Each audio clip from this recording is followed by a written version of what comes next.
Hey, what's happening everybody? Jim Iorio here, and today I am doing this video to talk to you all about ghostwriting or ghostwriting services.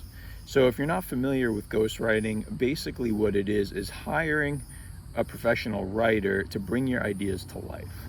So if you have a book or a movie or a TV show, maybe it's even a business idea and you're not sure how to get it down on paper, hiring a ghostwriter or employing ghostwriting services could be a good fit for you.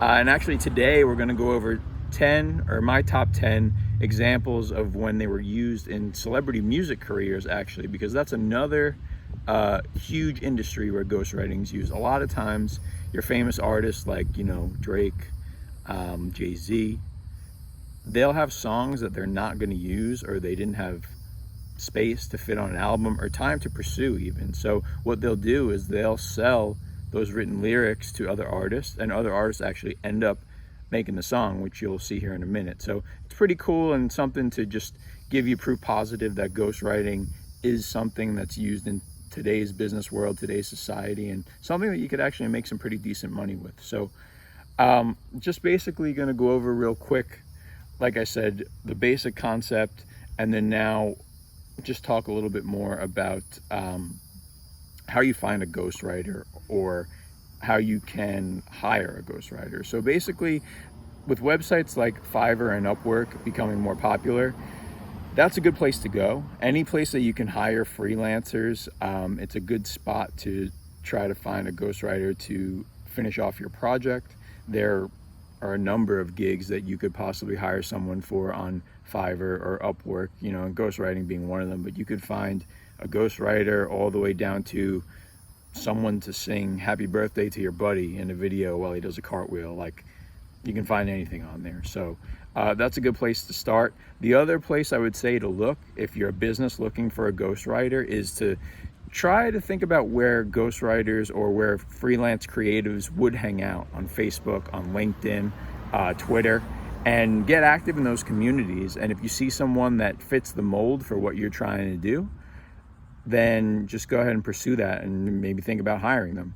The other thing to mention too is that people in the writing space, people in the creative space, they tend to niche down or be very specific about what they're doing. So if you're looking for, someone to write a cookie bakery business plan, let's say, you can find those people in those communities online, and chances are, if they've been a writer or even, let's say, a graphic designer or whatever, for argument's sake, if they've been successful in whatever creative niche they're pursuing, they've probably taken the time to hone in on one particular type of client. So even when it comes to ghostwriting services, like, there's people that specialize in books, there's people that specialize in movies, white papers is another one, although that's more of like a copywriting thing, but you get the picture. There's a lot of ways that you can go with ghostwriting, and if it's something you want to pursue, picking a niche and an area to go into specifically is the best way to go about it. So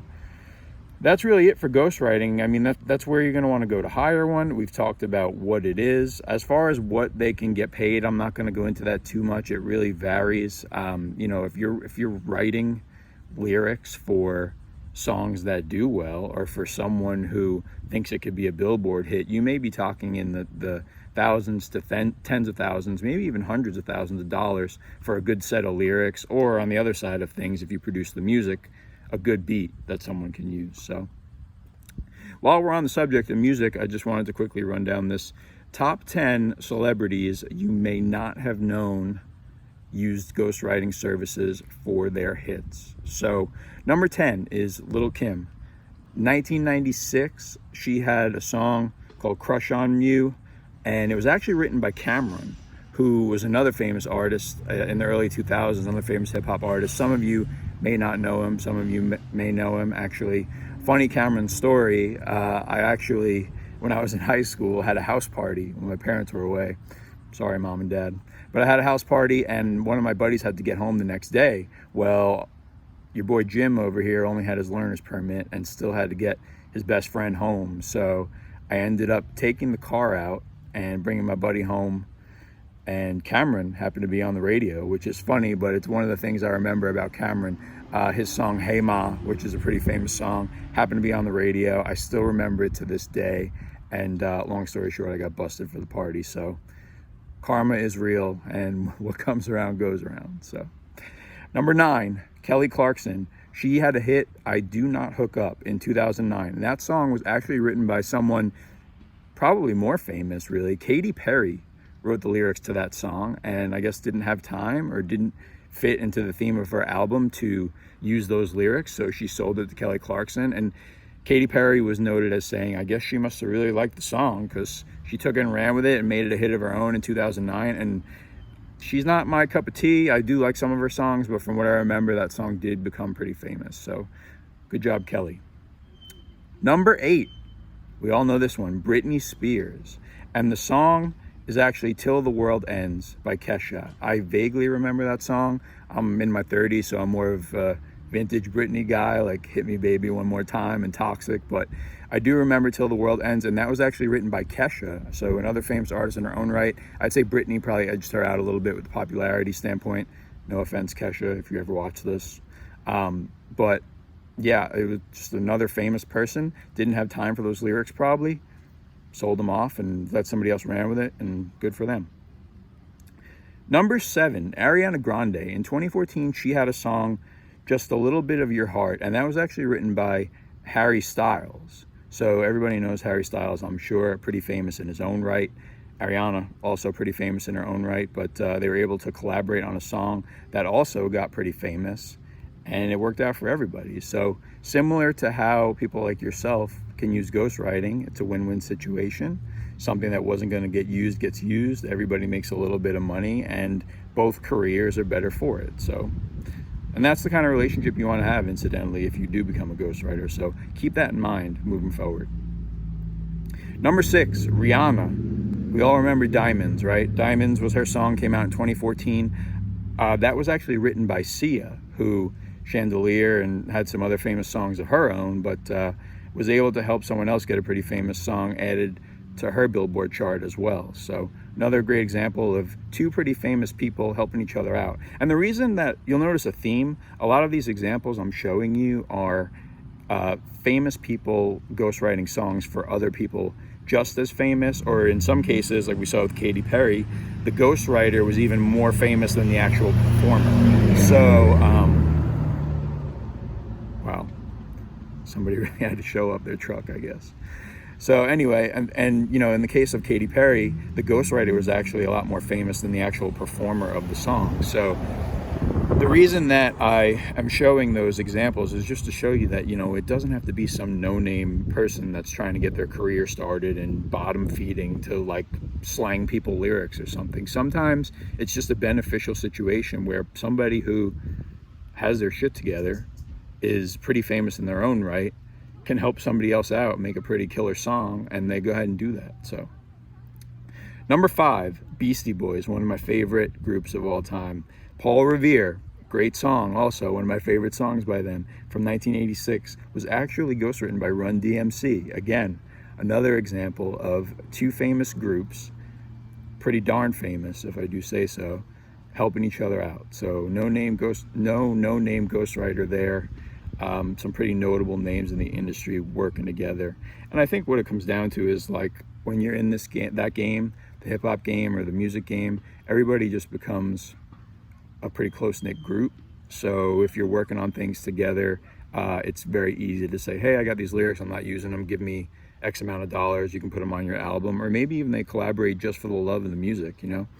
You never know. But again, another good example of ghostwriting being used in modern pop culture. So number 4, this one actually shocked me. I did not know about this one. Dr. Dre, the song Still Dre, written in 1999, was ghostwritten by Jay-Z. I actually thought that was an original composition. I thought Snoop Dogg and Dr. Dre worked on that together. Had no idea Jay-Z was involved, so that kind of blew my mind a little bit. But awesome song, and just another great example of how ghostwriting can work for people's careers. Number 3, Beyonce, the Queen Bee. I've heard some examples of her having songs ghostwritten in the past, so I wasn't too shocked that one of her more famous hits had a writer behind it. But you Irreplaceable was the song that we're going to talk about, and I actually thought that was an original by her as well. You know, like I said, I know some of her songs were written by other people, but that one was like the jam for a while, and the way that she did it was amazing, with like so much feeling behind it. So I think it kind of made me think right off the bat that it was her story, or something that, you know, she wrote herself and could get behind herself. So not to take anything away from it, but that song was in 2006, Irreplaceable, and it was written by The Dream, who is no longer really that popular. He kind of fell off the map a little bit. I don't know if that was by choice or by necessity, but he no longer performs that much, really. And he wrote some pretty good songs when he was around, and so it's no surprise really that she bought the lyrics to one of his songs and made it into Irreplaceable, which was a chart topper for a long time, and something that I'm sure a lot of girls still know by heart today. So number 2, Elton John, Rocket Man, actually, and a bunch of other songs. If you've seen the movie Rocket Man, I don't know if you have, it came out a year or two ago. Great movie. More of a musical for my taste, but it was still a great movie, and I like a lot of his songs, so it wasn't too bad. But Bernie Taupin wrote Rocket Man, as well as a bunch of other Elton John hits. So Rocket Man came out in 1972. There was also a bunch of other ones that were written during Elton John's career by Bernie. They were actually like a tandem duo. They worked together on a lot of stuff. It was kind of like Elton provided the sound, Bernie provided the words, they, you know, and then Elton sang them over the track that he had written on the piano. So, and finally, the number 1 ghost-written artist, Elvis, the king of rock and roll, the creator of modern rock and roll as we know it, used ghostwriters. So these were a team of lesser-known guys, Jerry Leiber and Mike Stoller, and they actually wrote several of his songs, the most notable, in my opinion, being 1968's Jailhouse Rock. It was one of Elvis's most famous songs, and to know that it wasn't written by him himself, it's kind of a shocker. You know, again, doesn't take anything away from the song, because ultimately someone like Elvis or another performer has to breathe life into these things, so doesn't take anything away from them. But again, just another one that I thought was an original composition, so it was a little bit shocking to find out that there were some other hands behind it. But that's it. That rounds out the top 10. So I hope you found that interesting. I found it was pretty cool for me to like look into that and research it. Man, there's a lot of bugs out here today. This Florida weather, I swear. Anyway, it was pretty interesting for me to look into that and to see those different artists employing ghostwriting services. So my goal with this was to have a little fun with it, and hopefully it teaches you guys that ghostwriting is still very real. It's still very out there. It can be very lucrative. So if you're interested in getting started, let me know in the comments if you have any other questions. I'd be happy to answer them. You can visit me at jimiorio.com. Contact me directly if you want to discuss it. And there's a bunch of resources on Google on how to get started writing for rappers, musicians, how to ghostwrite books. So check those out. You may be on your way to a new lifestyle career where you can work from where you want, work with who you want, work on what you want, and work whenever you want. So until next time, appreciate you guys tuning in and watching. Hope you have a great day, and I look forward to seeing you guys on YouTube. Oh, like and subscribe to the channel if you haven't already. Hit the notification bell so you know when we come out with new videos, and looking forward to hearing from you guys soon. See ya.